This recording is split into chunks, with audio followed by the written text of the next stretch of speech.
क्योंकि लोकसभा चुनाव थे और लग रहा था कि चुनावों के बीच पाकिस्तान में बैठे हुए आतंकी सरगना कुछ गड़बड़ी कर सकते हैं और वो शायद कुछ मिलिटेंट्स को, इस और टेररिस्ट को भेज सकते हैं। एलओसी हो या इंटरनेशनल बॉर्डर का इलाका हो, इन्फिल्ट्रेशन की कोशिशें लगातार होती रही, अब भी हो रही है। हालांकि सिक्योरिटी अलर्ट है। हालांकि उन पर काफी दबाव था कि इसका जो इंटेलेक्चुअल सपोर्ट स्ट्रक्चर है, पॉलिटिकल सपोर्ट स्ट्रक्चर है, जिसको ये अब इक्विज्म का नाम दे रहे हैं, इसको बंद करना चाहिए। इन्होंने ये नहीं किया। कि नई सरकार उतनी मजबूत नहीं है, ये पाकिस्तान में बैठे टेररिस्ट के आका सोच रहे होंगे कि ये महदूद रहनी चाहिए कार्रवाइयां सिर्फ उन लोगों तक जो वाकई तौर पर इन चीजों में मुलविस हैं। मुबारकों का सिलसिला जारी रहेगा। दुख, दर्द और पीड़ा का एहसास भी है। 2024 कई जख्म देकर गया है, कई घरों में मातम छाया है, शहादतें भी हुई हैं, निर्दोष लोग भी मारे गए हैं और गुनाहगार भी। हम इसी पर विचार विमर्श करेंगे आज। उसमें हमने क्या खोया, क्या पाया। मेरे साथ हैं Ahmad Ali Fayaz, senior consulting editor the news room 24 Awaz, और द न्यूज रूम 24 आवाज के एग्जीक्यूटिव एडिटर दीपक खजूरिया, और मैं हूं पवन शर्मा और आप देख रहे हैं द न्यूज रूम 24 आवाज। साल 2024, पहला हमला 5 जनवरी को कश्मीर में हुआ।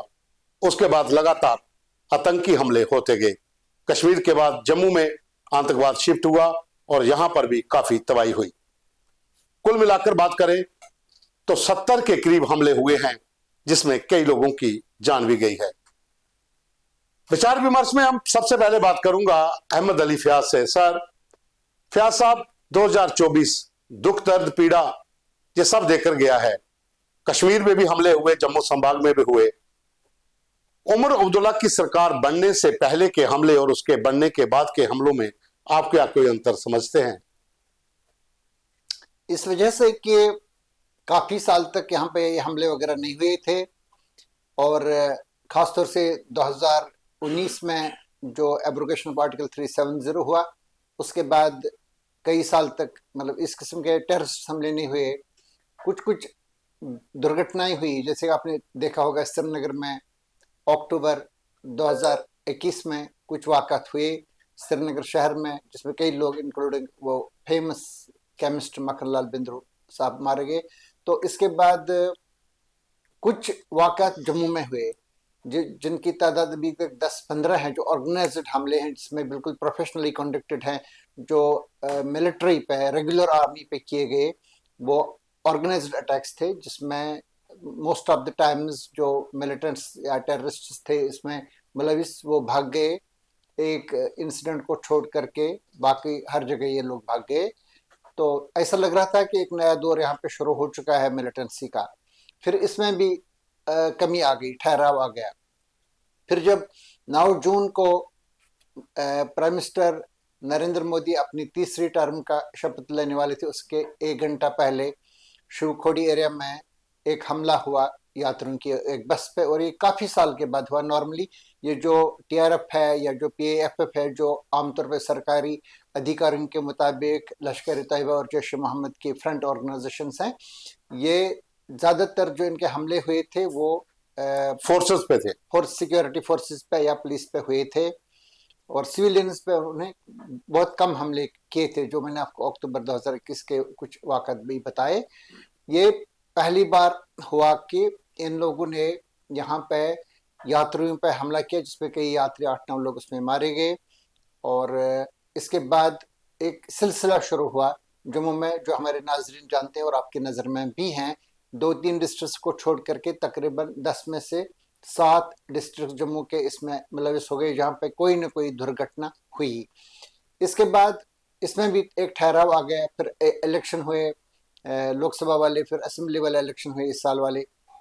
तो इसमें ऐसा लग रहा था कि ये हमले भी कम हो गए हैं जम्मू में। इसकी जो फ्रीक्वेंसी बढ़ रही थी वो भी थोड़ा कम होने लगी थी, बीच बीच में ये हुए। लेकिन एक रिमार्केबल डेवलपमेंट हुई कि जब उमर अब्दुल्ला की सरकार आई, पॉपुलर सरकार, अभी ये आ गई 2018 के जून के बाद पहली बार, तो इसमें उसके 2 दिन के हल्फ लेने के बाद as chief minister of Jammu and Kashmir यहाँ पे कश्मीर वादी में गगनगिर के मकाम पे वहाँ पे सिविलियंस पे, जो वहाँ पे लेबर थे, एक प्रोजेक्ट पे, टनल प्रोजेक्ट पे काम करते थे, उसमें 4-5 लोग उस वक्त मारे गए। उसके बाद एक और वाक़या हुआ गुलमर्ग में, जहाँ पे सोल्जर्स पे अटैक हुआ, उसी तर्ज का जिस तरह के राजौरी और पुंछ में हुए थे, उसमें कुछ सोल्जर्स मारे गए। तो काफ़ी लोगों ने अप्रहेंशन जाहिर की कि अब एक नई दौर की मिलिटेंसी का आगाज हो चुका है, लेकिन उसके बाद ये सारा रुक गया।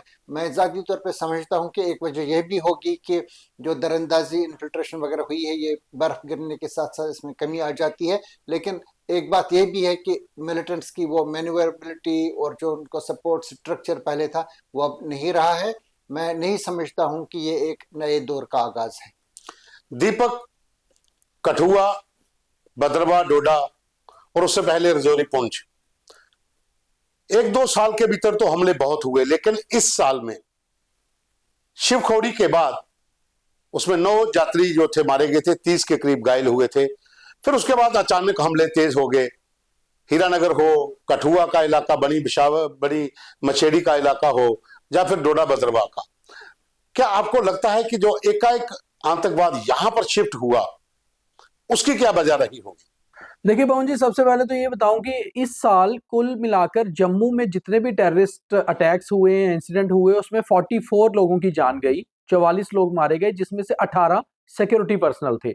और कुल मिलाकर जैसे फयाज साहब भी बता रहे थे कि 10 में से करीबन 8 डिस्ट्रिक्ट ऐसे हैं जम्मू रीजन के जो पूरी तरह से इस बार मिलिटेंसी इन्फेस्टेड रहे, वहां पर कोई ना कोई अटैक, कोई ना कोई इंसिडेंट हुआ।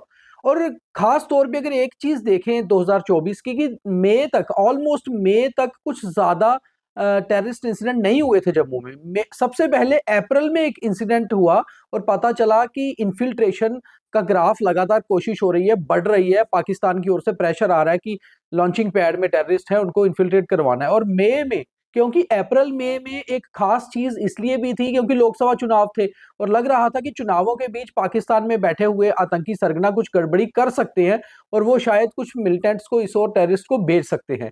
तो वो एक कारण था। मगर जैसे 9 जून को प्रधानमंत्री नरेंद्र मोदी तीसरी बार प्राइम मिनिस्टर की शपथ ले रहे थे, उसी दिन अटैक होना, तो कहीं ना कहीं एक चीज लग रही थी कि सीधे सीधे पाकिस्तान डिस्टरबेंस करवाने की जम्मू कश्मीर में कोशिश कर रहा है। और अब नई सरकार जो बनी है, हालांकि ये मैं क्लियर तो नहीं कह सकता, ये एक्सपर्ट ज्यादा बता सकते हैं कि नई सरकार उतनी मजबूत नहीं है, ये पाकिस्तान में बैठे टेररिस्ट के आका सोच रहे होंगे, मगर ऐसा नहीं हुआ। प्राइम मिनिस्टर नरेंद्र मोदी की एनडीए गवर्नमेंट, जो मोदी 3.0 था, वहां पर भी बहुत स्ट्रिक्ट एक्शन लिए गए। हालांकि जून में लेफ्टिनेंट गवर्नर को और ज्यादा पावर्स भी दी गई, होम पहले ही उनके पास था, और पूरी तरह से आर्मी को और पैरामिलिट्री फोर्सेस को लेफ्टिनेंट गवर्नर ने खुद भी कहा कि फ्री हैंड है आपको, आप जिस तरह से भी निपटिए। मगर बावजूद इसके हमने देखा एक बड़ी खास चीज रही जो बहुत समझने वाली है। जो 3 फेज, जो यहाँ पर 2 महीने करीबन इलेक्शन चली, जम्मू कश्मीर की असेंबली इलेक्शन, उसके बीच में कोई भी इंसिडेंट्स नहीं हुए, वो टोटली इंसिडेंट फ्री रहा। हालांकि 30 से 35 आतंकी मौजूद थे जम्मू की पहाड़ियों पर, जिसमें मछेड़ी में, किश्तवाड़ में, डोडा में, रियासी में बहुत बार सर्च ऑपरेशन भी चलाए गए, मगर वो इलेक्शन इंसिडेंट फ्री रही। फिर इलेक्शन के बाद एक बार दोबारा कोशिश हुई कि मिलिटेंसी को वापस जो है ग्राफ बढ़ाया जाए। तो कहीं ना कहीं एक चीज तो रही कि 2024 में कुछ नया फेज एक जो है मिलिटेंसी का वो देखने को मिला, चाहे ये शॉर्ट फेज रहा एक जम्मू में फिर कश्मीर में, मगर एक नया फेज देखने को मिला जिसमें सबसे ज्यादा इंसिडेंट टीआरएफ ने किए, जो ऑफ शूट है लश्कर ए तोयबा का। तो कहीं ना कहीं आतंकी स्ट्रेटजी भी पाकिस्तान में बैठे हुए टेररिस्ट आउटफिट्स ने बदली इस पर। 15 जुलाई को डोडा में एक बड़ा आतंकी हमला हुआ था, उसमें कैप्टन समेत 4 लोगों की जान चली गई थी, शहादत पाई थी। और उसके साथ ही कठुआ में 8 जुलाई को हुआ था, जहां 5 जवान शहीद हुए थे।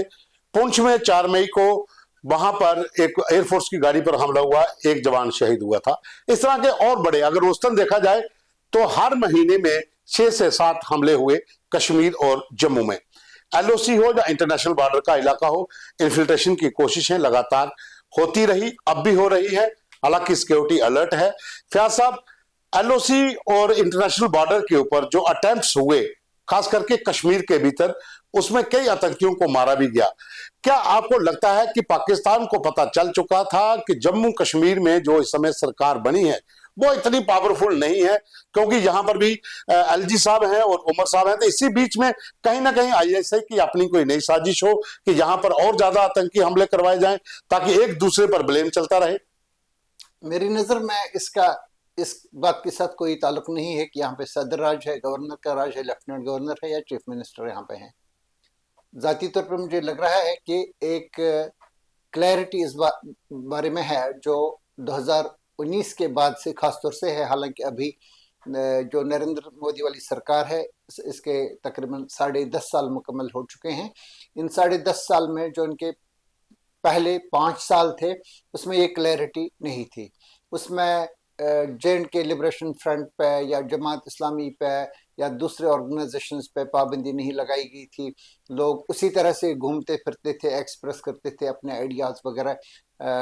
कई कई जगहों पे पत्थरबाजी और मुजाहरे उस किस्म के वो जारी थे।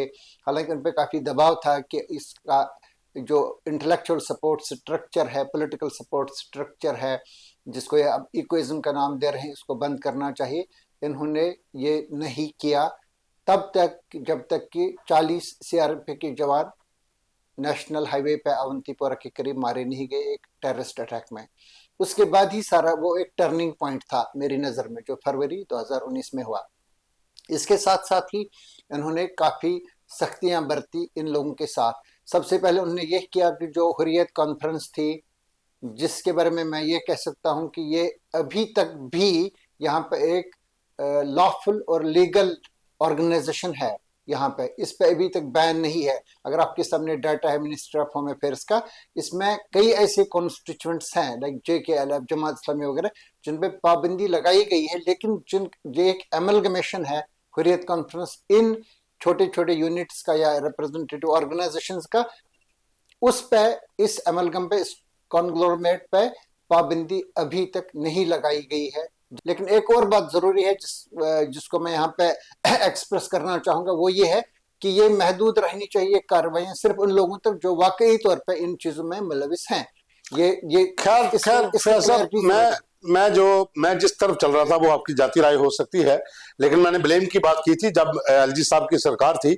उस समय जो हमले हुए थे तब चुनाव नहीं थे, और उससे पहले पीडीपी और नेशनल कॉन्फ्रेंस ने जमकर हमले किए थे। और जब उमर अब्दुल्ला की सरकार बनी और उसके बाद जो हमले हुए, उसे लेकर बीजेपी की बयानबाजी भी यही रही कि सरकार के आते ही हमले शुरू हो गए। खैर अपनी अपनी जाती राय हो सकती है, लेकिन उमर अब्दुल्ला की सरकार बनने के बाद 9 से 10 बड़े आतंकी हमले हुए, 12 से 13 लोगों की जान चली गई, जिसमें एक टनल में काम करने वाले मजदूर जो साथ थे उसमें जम्मू के भी थे, बाहर के भी थे, और कश्मीर का भी एक डॉक्टर था, उनकी भी जान चली गई थी। तो दीपक, उमर अब्दुल्ला की सरकार बनने के बाद 9 से 10 हमले, और उससे पहले जो एलजी सरकार के प्रशासन में इसी साल में जम्मू में जो हुए हमले, इन दोनों का अंतर जो मैंने फयाज साहब से पूछा था वो शायद दूसरी साइड से उन्होंने जवाब दिया।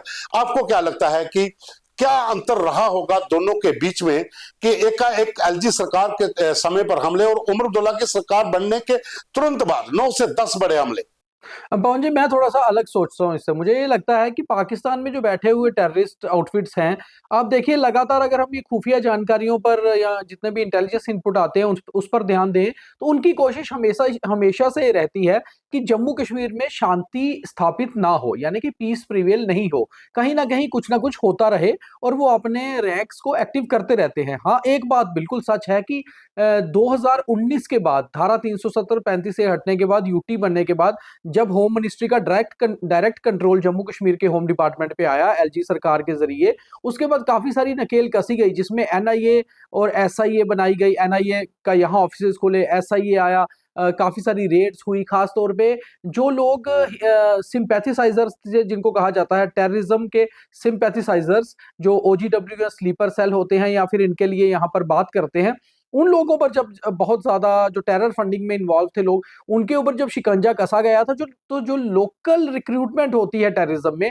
उसमें कमी आई। उसमें हमने देखा काफी सारी कमी आई। जब वो कमी आई तो पाकिस्तान कहीं ना कहीं बौखला गया, क्योंकि पाकिस्तान की आईएसआई या पाकिस्तान की आर्मी या फिर पाकिस्तान में बैठे हुए टेररिस्ट आउटफिट के जो सरगना है, वो कहीं ना कहीं इसी बात से घबरा गए कि अगर नए रिक्रूट नहीं होंगे आतंकी, तो आतंकी गतिविधियां कैसे बढ़ेंगी, क्योंकि इन्फिल्ट्रेशन पर भी अब लगाम लग चुकी चुकी थी, LOC और इंटरनेशनल बॉर्डर पे काफी सारे स्ट्रिक्ट हो चुके थे अरेंजमेंट, नए नए इक्विपमेंट आ चुके थे, उसके बाद इन्फिल्ट्रेशन उतनी ईजी नहीं रही थी। तो कहीं ना कहीं ये सारे जब कंट्रोल हो गए, उसी के बीच में जम्मू कश्मीर में चुनाव हो जाता है। अब चुनाव होता है तो ज्यादातर सिक्योरिटी फोर्सेस का ध्यान चुनाव के बीच में होता है।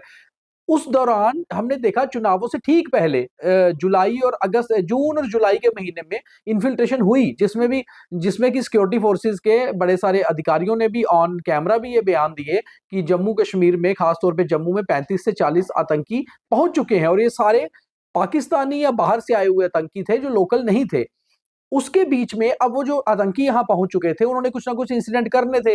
जैसे ही उमर अब्दुल्ला की सरकार ने शपथ ली, उसके बाद नई गवर्नमेंट बनी, तो सारा ध्यान जो था लेफ्टिनेंट गवर्नर की एडमिनिस्ट्रेशन का और गवर्नमेंट का, वो था कि नए तरीके से कैसे काम शुरू किया जाए। उसी बीच फोर्सेस का, हालांकि फोर्सेस तो अलर्ट थी, उसी बीच उनको एक मौका मिला। TRF जैसे ऑर्गेनाइजेशनों जो आउटफिट है टेररिस्ट के, उन्होंने कहीं ना कहीं हमले करने शुरू कर दिए। इसमें गुलमर्ग में एक सेना पे हमला हुआ, गांदरबल में वो इफ्को कंपनी पे हमला हुआ, तो ऐसे वाले हमले शुरू हुए, हमने देखा। मगर मैं एक चीज मानता हूं कि ये जो बयान है कि उमर अब्दुल्ला की सरकार बनने के बाद टेररिस्ट इंसिडेंट शुरू हो गए, या फिर उमर अब्दुल्ला का ये कहना कि ये टेररिस्ट इंसिडेंट इसलिए शुरू हुए कि हमारी सरकार आई, तो ये पॉलिटिकल बयान है। मुझे लगता है ये सिर्फ पॉलिटिकल है। अगर हम डीप बिल्कुल, आप कह रहे हो कि ये पॉलिटिकल बयान है, लेकिन एक सवाल मैं इसी के साथ आपको फिर पूछ रहा हूं जोड़कर कि पिछले 7 महीने में जम्मू संभाग के भीतर ऐसे तो 50 के करीब लोगों को पूछताछ के लिए हिरासत में लिया गया है, लेकिन 10 से 12 लोग ऐसे हैं जो OGW निकले हैं, जिन्होंने टेररिस्ट को बना दी थी, लॉजिस्टिक सपोर्ट की थी। क्या इस साल 2024 में जो OGW नेटवर्क था उस पर कहीं ना कहीं सफलता मिली है कंट्रोल करने में? देखिए पवन जी, लंबे समय से ना OGW नेटवर्क काम करता ही रहा है जम्मू कश्मीर में। वो सिर्फ कश्मीर में नहीं, जम्मू में भी करता रहा है।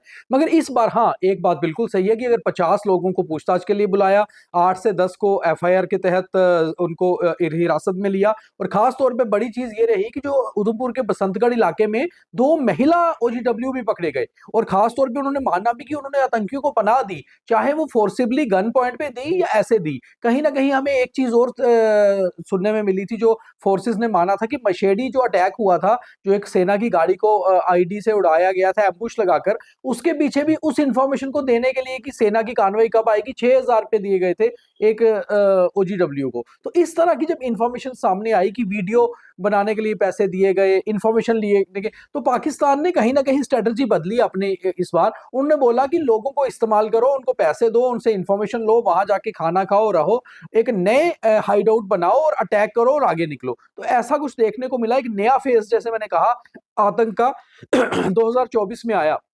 मगर सफलता भी मिली सिक्योरिटी फोर्सेस को, आतंकियों को मारने में हो, OGW नेटवर्क को तोड़ने में हो। और मुझे लगता है 2025 में सिक्योरिटी फोर्सेस की ओर से ये कार्रवाई और तेज होगी, और शायद अभी जो हम स्टेटहुड की बात कर रहे हैं, शायद वो अभी दूर की बात होगी, क्योंकि अभी आतंक पे पूरी तरह से काबू पाना पहले जरूरी है। फयाज साहब, मेरा आखिरी सवाल है आपसे, उसके बाद मैं फिर दीपक के पास जाऊंगा। 2024 में एक लंबे इंतजार के बाद जम्मू कश्मीर में विधानसभा चुनाव हुए, उमर अब्दुल्ला की सरकार बन गई। हुर्रियत, जहां तमाम वो जो सेपरेटिस्ट मूवमेंट से जुड़े हुए लोग थे वो मैदान में भी आए, लेकिन जीत हासिल नहीं कर पाए। क्या आपको लगता है कि अब आने वाला जो समय है उसमें हुर्रियत या तमाम उन लोगों की जो 2024 में उनकी हालत हुई है, उनकी दुकानदारी हमेशा के लिए बंद हो जाएगी? ये बात सही है कि काफी साल के बाद ये एहसास पैदा हो रहा है कि गवर्नमेंट ऑफ इंडिया कश्मीर में अलहदगी पसंदी को टॉलरेट नहीं करेगी, कम से कम नरेंद्र मोदी की BJP वाली सरकार। कई लोग ऐसे हैं, वो इंतजार कर रहे हैं कि किसी दिन ये हारें और कोई नए आ जाएं, और फिर वही पुराना जैसा माहौल वहां पे पैदा हो जाएंगे कि दिल्ली से लोग आएंगे, वो कहेंगे कि कहाँ आतंकवादी है, कहाँ पे हुर्रियत का लीडर है, उनके साथ डिनर करना है, बातचीत करनी है, गले मिलाना है वगैरह। कई लोग ऐसे भी हैं, लेकिन आवाम की जो अक्सरियत है वहाँ पे, पर्टिकुलरली इसमें यूथ्स की भी एक बड़ी तादाद है जो इस बारे में बिल्कुल कीन है कि पीस में ही हमारी एजुकेशन, हमारा ट्रेड, हमारा टूरिज्म ये महफूज है, और इसमें इनका स्टेक बिल्ड हो चुका है। इस वजह से मुझे लग रहा है कि ये सिलसिला आगे ही जाएगा और मिलिटेंसी में फर्दर कमी आएगी, जिसके इंडिकेशंस हमें अभी मिले हैं। हुर्रियत कॉन्फ्रेंस के जो 2 बार चेयरमैन रहे हैं प्रोफेसर अब्दुल गनी भट्ट, और जिन्होंने 1986 में भी मुस्लिम यूनाइटेड फ्रंट बनाने में जो आज की हुर्रियत कॉन्फ्रेंस की एक प्रिकर्सर है, तो इन्होंने उस को बनाने में इनका बड़ा रोल था। इससे पहले वो एक प्रोफेसर थे पर्शियन लैंग्वेज एंड लिटरेचर के सोपोर के कॉलेज में, तो इनको बरतरफ किया गया था। गवर्नर जगमोहन ने उनको टर्मिनेट किया था सर्विसेज से सिक्योरिटी वजूहात की बिना पे। तो उसके बाद ये हुर्रियत कॉन्फ्रेंस में शामिल हुए थे। तो इन्होंने अभी अपना एक इंटरव्यू उनका वायरल भी हो चुका है, जिसमें ये बता रहे हैं कि हमने कुछ भी हासिल नहीं किया है। जो हमारी नौजवानों की एक नस्ल थी, बल्कि नस्ल दर नस्ल इसको हमने ख़त्म किया अपने हाथों। हम अपने ही खिलाफ अपना फैसला दे रहे थे। और इसने बिल्कुल साफ अल्फाज में किसी लगी लिपटी के बगैर ये बोला कि कश्मीर में जो सियासी क़यादत है अलहदगी पसंदों की, सेपरेटिस्ट्स की, इन्होंने बिल्कुल काउंटर प्रोडक्टिव रिजल्ट्स हासिल किए हैं। उन्होंने कहा कि हमें मायूसी के सिवा कुछ भी हासिल नहीं हुआ और हमारे नौजवानों की एक बड़ी तादाद मारी जा चुकी है इस सारे में, जो कौम का एक सबसे बड़ा असासा होता है। इसके कुछ दिन के बाद मीरवाइज उमर फारूक का भी ये बयान आया। नहीं फियाज साहब, आगे क्या सोचते हैं आप कि क्या अब ये दुकानदारी चलेगी या बंद हो जाएगी? अभी अगर इस स्टेज पे आप देखेंगे इसके चलने के इम्कानात नहीं है। तो दीपक, आखिरी सवाल आपसे कि जम्मू कश्मीर में 2024 में कई बड़े आतंकी हमले कश्मीर में हुए, जम्मू संभाग में हुए, कई लोगों की शहादतें हुई। अगर आंकड़ों पर नजर डालें तो लगभग 85 के करीब जो हैं वो लोग जहां पर मारे गए हैं, उसमें आतंकी भी हैं और जवान भी हैं जिनकी शहादतें हुई हैं। और जिस तरह का सिक्योरिटी ग्रिड अब मजबूत किया जा रहा है, एनएसजी और तमाम जितने भी और मजबूत दायरे हैं सुरक्षा बलों के, जो ग्रिड है, उनको जहां पर इकट्ठा किया जा रहा है स्पेशल ट्रेनिंग के लिए, स्पेशल एलाइड फोर्सेस को पुलिस के साथ कंबाइन किया जा रहा है, तो आने वाला साल जो होगा सिक्योरिटी के हिसाब से कैसा लगता है? पवन जी, मैं 2 पॉइंट्स में ही अपनी बात खत्म करूंगा। पहला पॉइंट 2024 का लूंगा। 2024 को भी मैं एक सफल साल मानता हूं सिक्योरिटी फोर्सेस के हवाले से। उसका कारण ये रहा, 2 बड़े चुनाव, लोकसभा चुनाव और असेंबली के विधानसभा चुनाव, दोनों चुनाव पूरी तरह से सफल रहे अगर सिक्योरिटी के हिसाब से देखा जाए। देखिए, दूर दराज इलाकों में, साउथ कश्मीर में, नॉर्थ कश्मीर में, जम्मू के पहाड़ी इलाकों में, हर जगह कैंपेन करने कैंडिडेट गए। टोटल इंसिडेंट फ्री इलेक्शन हुआ। किसी पोलिंग स्टेशन पर, किसी पोलिंग पार्टी पर कोई इंसिडेंट नहीं हुआ। हालांकि आगे पीछे इंसिडेंट हुए, मगर सिक्योरिटी फोर्सेस ने फिर भी इलेक्शन को बिल्कुल पीसफुल तरीके से निकलवाया। ये एक सफलता भी 2024 में रही। हालांकि इंसिडेंट रहे, जैसे मैंने बताया, 44 लोग मारे गए, 18 सिक्योरिटी पर्सनल थे, खासतौर पर सिर्फ जम्मू रीजन में। जम्मू में 10 में से 8 डिस्ट्रिक्ट्स में मिलिटेंसी इंसिडेंट हुए। अब बात 25 की करते हैं, तो 25 में तैयारी ज्यादा जोरों से है। उसका कारण यह है, 25 में जैसे कि लग रहा है अभी मार्च अप्रैल में पंचायत इलेक्शन भी ड्यू है और लोकल बॉडी इलेक्शन भी। लोकल बॉडी इलेक्शन अर्बन इलाकों में होंगे और पंचायत इलेक्शन हर गांव में। और पंचायत इलेक्शन छोटी इलेक्शन होती है, इसके लिए ज्यादा कैंपेनिंग, ज्यादा कैंडिडेट, तो ज्यादा सिक्योरिटी की भी ज्यादा रिक्वायरमेंट होती है। पर मुझे लगता है सफल रहेगी। जैसे एनएसजी के जिक्र किया, एनएसजी का एक कॉन्टिंजेंट जो है जम्मू कश्मीर में अब सेटअप हो गया है। उसके साथ साथ एनआईए भी अपना काम कर रहा है और एसआईए भी अपना काम कर रहा है। सीआई यूनिट जो है जम्मू कश्मीर के, वो भी लगातार काम कर रहे हैं। अब बड़ी बात यह है कि अब जो टेररिज्म के नए जो इन्होंने हथकंडे अपनाए हैं, जैसे कि एम्बुश लगाकर सेना की गाड़ी पे या फोर्सेस की गाड़ी पे हमले करना, फिर साइबर तरीके से जो है कुछ लोगों को टारगेट करना, ये जो नई चीजें जो हैं, इसको काउंटर करने की जरूरत है और इसके लिए भी काम हो रहा है।